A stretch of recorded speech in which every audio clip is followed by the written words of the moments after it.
प्यार मोहब्बत कहाँ तक की दुनिया जाई।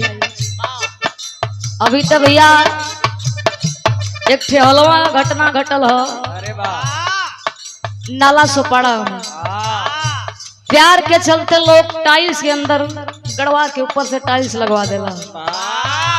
बाहर एक प्यार मोहब्बत कोनो सीमा ना हो। प्यार के चक्कर में लड़का भैया पुलिस पर से कूद के अपन जान भी दे देते, लेकिन फिर भी समझदारी ना हो। लड़की कहे का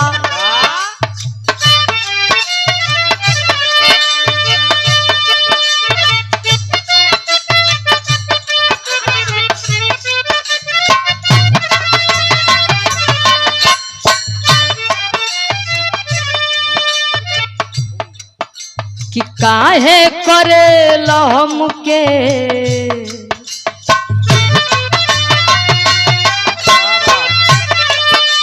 लड़की कहत बा त काहे करे लहम के बदनाम जय तहे।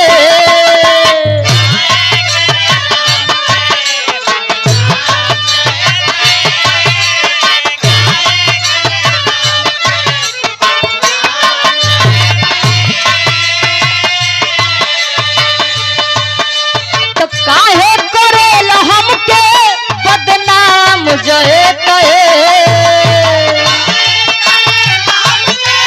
बदनाम जय तहे।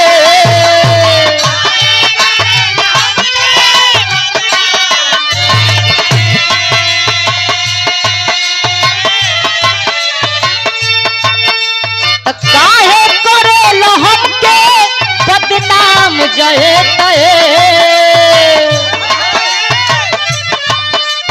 जनवों से ज्यादा तो से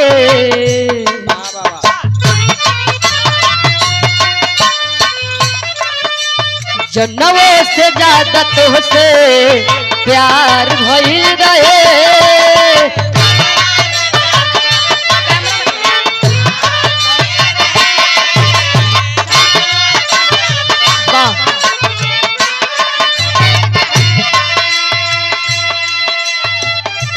और इस भाव को सुनते हुए आप सम्मानित श्रद्धेय हमारे बड़े भैया जी बबुल भैया की तरफ से, वैसे गुरु जी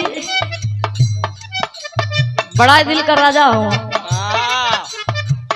गुरु जी आप कहलिए कि पिछवा से कहीं मार और करना ना आवत हुआ तो वही ने कहा हुआ जब बोले